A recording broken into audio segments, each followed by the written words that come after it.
Greetings, everyone. DFG here, Gideon's Flight. Hope you guys are having a great day or evening or night. Hey, guys, not going to take up a lot of your time. Of course, I always say that. But I just want to share a couple of things with you that are on my mind. Matter of fact, two separate things, but two very relevant and important things that, I just think that it's important that with all those other important things that you're reflecting on, that you don't forget to reflect on these two things. And in particular, I'm talking to ADOS, American descendants of slaves, particularly Hebrew Israelites, okay, because that's pretty much who most of you are. But I'm talking to you, again, ADOS.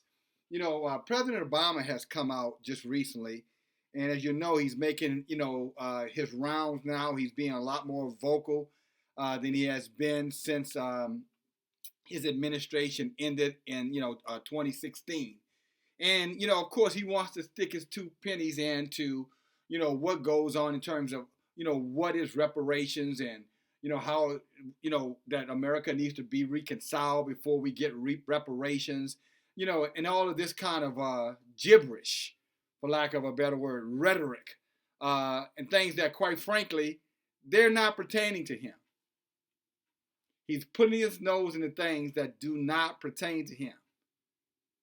American descendants of slaves, that does not pertain to President Obama. And I know some of you guys are going to say, what are you talking about? He's a black guy. I didn't say he wasn't black. I said he was not an American descendant of slavery. Oh, you want proof? Fine. That's fair. Okay. First of all, let me show you what ADS give you a snapshot of what it looks like. See this picture here? Look at that, real good. Can you see that? That is ADOS. That's me, and that's my mom's mother and my mom's father. Okay, those are my grandparents on my mother's side, both from Mississippi.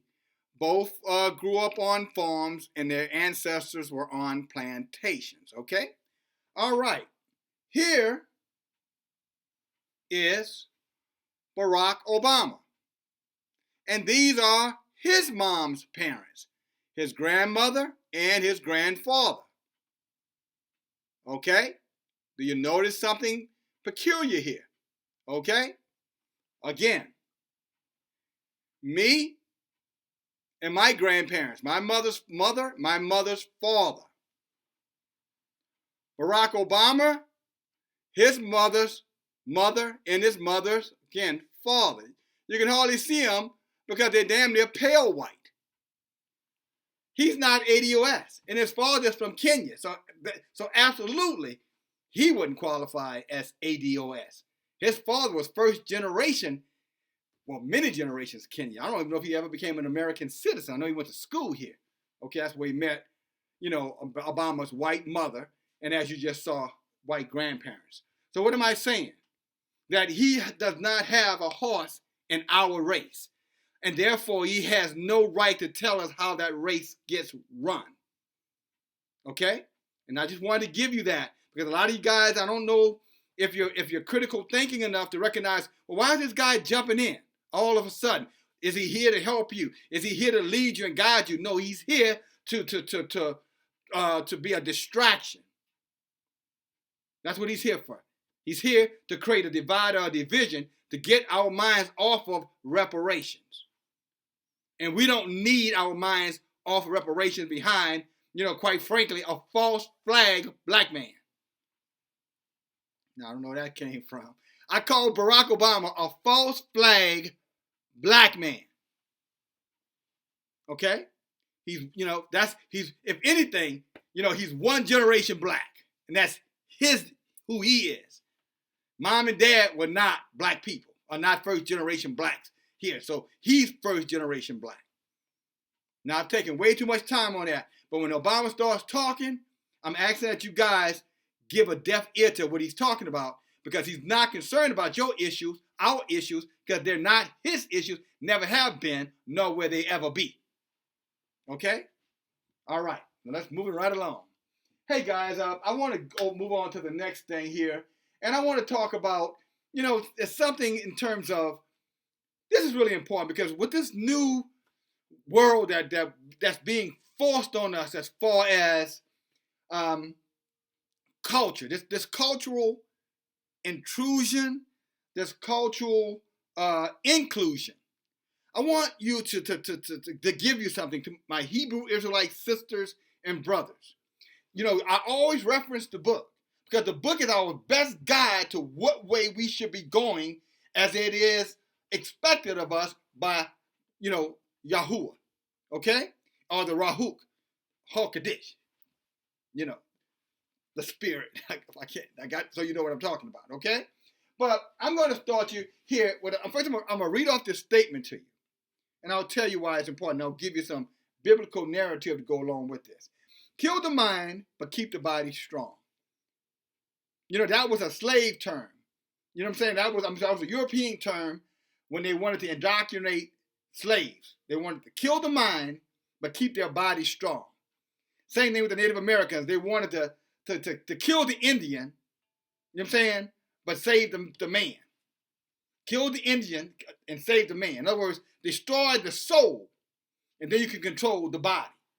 Now, listen here, and if you want to know how important your soul is in relationship to your body and wonder why they're going after your soul, and by using your body to distract you as a weapon against you, let me give you some context here in which you can generate some thought around. 2 Samuel, chapter 16, verse 7. It says, "But Yahuwah said unto Samuel the prophet, Look not on his countenance, or on his height, or his stature, because I have refused him. For Yahuwah sees not as a man sees. On the outward, as a man sees, For Yahuwah sees not as a man sees. For man looks on the outward appearance, but Yahuwah looks on the heart." Let me say that one more time. But Yahuwah said unto Samuel, Look not on his countenance, the way he looks, good looking, bad looking, his height or stature, how tall or how influential he is. Because I have refused him. For Yahuwah sees not, the Most High sees not as a man sees. For man looks on the outward appearance, but Yahuwah looks on the heart. In other words, the soul of a man. That takes me back to what I just stated. That's always been the weapon that the enemy used against us because they knew that it went against the word of Yahweh. And so everything is in reverse. We talked about that all the time. They use everything. We call, some people call that in my day reverse psychology. Interesting. Reverse psychology. Right now I could draw the word dog on this piece of paper. Let me show you what I mean by reverse psychology. Right? Now when I show it to you, what did that say? Dog, right? Right? Now let's look at that in reverse. Okay? Matter of fact, if you were looking at it in the mirror, that's what you would see. Can you see that? That's what you would see. In reverse. Give you another example of what I'm talking about. Check out this word. Live and let everybody live. Let everybody live, right? Live, right? L-I-V, live. Do your own thing. Nobody has a right to say anything to you. Do what you want to do. Do as thou will, right? Check this out. If you reversed it, this is what you get. Look at that. Evil. Look at it. Just in reverse. Dog, God. Live, evil. You think that's coincidental? I don't. Okay? So when they come at us about, do what you want to do, it doesn't matter, everything is the same, everything is equal, they're going after our souls now. The enemy. The Gentiles, the wicked ones, the fallen angels, those who are the children of the fallen angels. Esau, the Edomites. All of that group have always been attacking us, and they've always attacked us spiritually because they knew we were very spiritual people. They always went after our souls by deceiving us to tell us to do anything we want to do with our bodies, because they were in how you say infatuated with our bodies. Many of them. Not all of them, many of them. Infatuated with our bodies. But they know they could not get those bodies. They could not control those bodies unless they did what? They got the soul. Go back to kill the mind, but keep the body strong. And I'll give you some examples of this. Let's take this example. Lions, okay? I want you to look at this, all right? Just real quick. You know, what do you see here? Oops, sorry, it's the wrong one. You see a male and a female lion, right? They're both lions. But tell me something. Are they equal? Do you think that she can do what he can do? Do you think that she's equal to him as a lion? Yes or no? Simple question. Unless your eyes are deceiving you, I think you already know the answer to that question. But they want us to believe now by mixing genders all through the feminist movement that there's no separation between men and women. And so now they want to get rid of, now instead of saying him or her, they're using the term they. Excuse me guys, excited. T-H-E-Y, they. It's even on applications now. When you go out to fill out a form, you see they sitting there now. Why? Because they're going after the soul. And they know they can't get the soul unless they get the body. Why do you think that they got these men wearing dresses? Another example. All these athletes in dresses. Why do you think you're watching all these sitcoms where the woman is smart and the men are stupid, are incompetent, docile, right? And again, I mentioned the social movements, right? The pushing of the homosexual agenda. Again, mass confusing because they know that if they can get you looking at the body, it's only a matter of time before they're going to be able to control your soul. As a matter of fact, our scripture teaches us, whatever, so as a man thinketh, so is he. Again, whatever a man thinks, that's what he is. So when you start to metamorph and allow society to recondition you physically, it's only a matter of time before they're going to recondition you mentally, spiritually. They're going after your soul. And you might say, okay, DFG, I hear what you're saying, but can you at least bring this home? Why does it really matter at the end of the day what I do with my soul? After all, it's my soul. So what? Glad you asked. No, you didn't. But I'm glad you asked. You know what I'm saying? Entertain me. You come this far, you might as well go the rest of the way.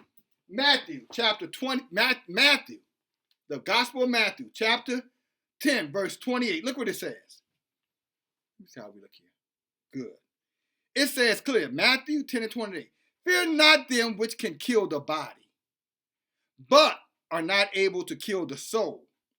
But rather fear him which is able to destroy both the body and soul in hell. See, they want your soul. They want your body because they know if they get your body, they can destroy your soul. That you can be forever, according to the scripture, condemned to eternal torment and never reap the benefits that Yahuwah had for those that love him. So your soul, you're a soul in a body. So they know if they can manipulate your body, keep your body strong, have your body, men wearing dresses, women, wearing, acting masculine. That's how I showed you with the line. Me and a woman is the same thing. No, you're not. You're not my equal. I'm not your equal either, by the way. Other women are your equal, and other men are my equal. And there's nothing wrong with that, guys. As a matter of fact, it's a beautiful thing. It's the essence of creation. It couldn't get more beautiful than that. But that's not what they're telling us. You know what I'm saying? Just do what a man does. Well, if you keep doing what a man does, at some point he's not going to have a role to play. Then what happens next? What happens when he's so confused he don't know what to do? We've already seen signs of it. And in situations where he should be acting, he's got his camera out, recording, videotaping what's going on. Instead of him getting involved, getting engaged, and putting a stop to madness, now he's being entertained with the madness. Why? Because of gender confusion.